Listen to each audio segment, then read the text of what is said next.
काले कानून ने जो वक्फ तरमीमी एक्ट 2025 है, पूरे हिंदुस्तान में मुसलमानों में बेचैनी है।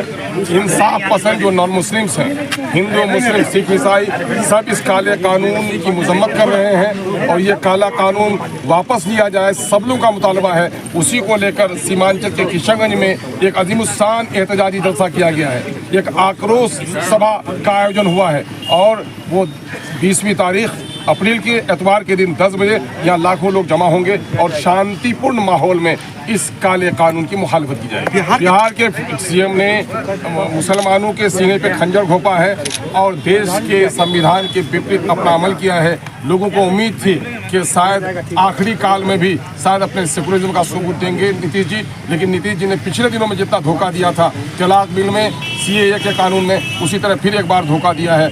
हम देश में प्यार और मोहब्बत से रहना चाहते हैं और आप देखेंगे कि पार्लियामेंट में 24 लोग हमारे मुस्लिम हैं, लेकिन हमको 232 लोगों ने समर्थन दिया है, यानी मर्यादाएं अभी मरी नहीं है। और जो इशारे मिल रहे हैं अभी सुप्रीम कोर्ट से, इसके माने मुल्क में इंसाफ जिंदा है।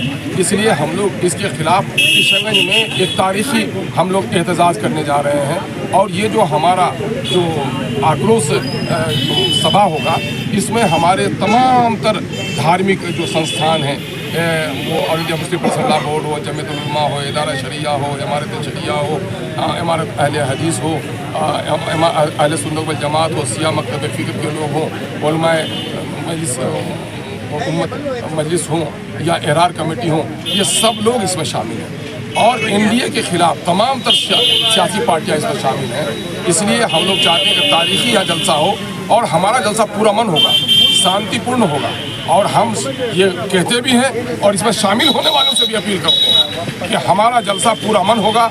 हम एक बावसूल उम्मत के फ़र्द हैं और सीमांचल के पूरा अमन शहरी हैं और हम जिसको अमन के साथ ही जलसे में आना हो वो आइए, या हुड़दंगी की इजाज़त नहीं होगी। आपको ख्याल रखना है कि हुड़दंगी पैदा करने वाले लोग हमारे अपने लोग नहीं हैं, ये गैर लोग होते हैं। ऐसे लोगों पर पैनी नज़र रखनी है हमारे लोगों को और हम समझते हैं कि हमारी ईमानी गैरत और इस देश के एक जिम्मेदार शहरी होने की हैसियत से इस काले कानून की मुखालफत करना हमारा दीनी और ईमानी फरीज़ा ही नहीं है, बल्कि हमारा संवैधानिक दायित्व भी है। इसका निर्वहन करेंगे और इस एहतजाजी जलसे को हम लोग तारीख साज बनाएंगे कि सीमांचल में ऐसा जलसा कभी नहीं हुआ है, वो करके हम लोग दिखाने का इरादा रखते। वक्फ बोर्ड की जमीन की जो खरीद बिक्री हो रही है उस पर क्या कहना चाहेंगे? ये बेईमान लोग, ये सच बात है कि वक्फ की जायदादों का इस्तेमाल हमारे बहुत सारे मुतवल्लियों ने बेईमानी से किया है। वक्फ की जायदाद को बहुत सारे मुतवल्लियों ने बेचा है।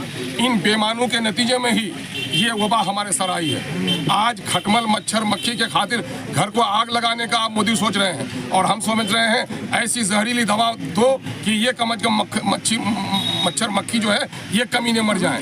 बेईमानी की है। इसी शहर में आप देख लेंगे वक्फ की बड़ी जायदाद है, जहाँ प्राइवेट दुकान का किराया 15,000 है, वहाँ वक्फ की जमीन पर 1,500 लोग किराया दे रहे हैं। वक्फ की जमीन पर लोग कब्जा पूरे मुल्क में, ये मसला सिर्फ यही का नहीं है, पूरे मुल्क में। मैं बिहार से भी गया हूँ, 17 वक्फ स्टेट में लोगों ने वक्फ की जायदादों को बर्बाद किया है। इन कमीनों की वजह से ही है, इन बेईमानों की वजह से। बिहार का मदरसे का जो तालीम जो बर्बाद हुआ है, सिक्योरिटी और सदर की वजह से बर्बाद हुआ। इन लोगों ने अपने दामाद और बेटे को बहाल किया और वक्फ पर जो मुसीबत आई है इन बेईमान मुतवल्लियों के वक्फ की जमीन के कसम करने का नतीजा है। आखिरत में तो उनका ठिकाना होगा ही, बुरा ठिकाना होगा, लेकिन दुनिया में भी जो जिल्लत आई है पूरी कौम को उठना चाहिए। एक तरफ इस काले कानून के खिलाफ भी लड़ेंगे और इन बेईमान मुतवल्लियों के खिलाफ भी लड़ेंगे जिन लोगों ने वक्फ की जमीन पर नाजायज कब्जा किया। शुरू में भी बड़े पैमाने पर जमीन लहरा चौक में बेच दी है, कमेटी के लोग खामोश है। जो नहीं अगर है तो कमेटी की जिम्मेदारी ही बनती है, हमारी मिली तंजीमों की जिम्मेदारी बनती है। वो लोग जो लोग वक्फ के बारे में जिनको पूछा जाएगा कब खुदा क्या, उनको जिम्मेदारी बनती है और खुद सरकार की जिम्मेदारी बनती है कि वक्फ की जमीन कैसे बिक रही है उस पर निगरानी करने की जरूरत है।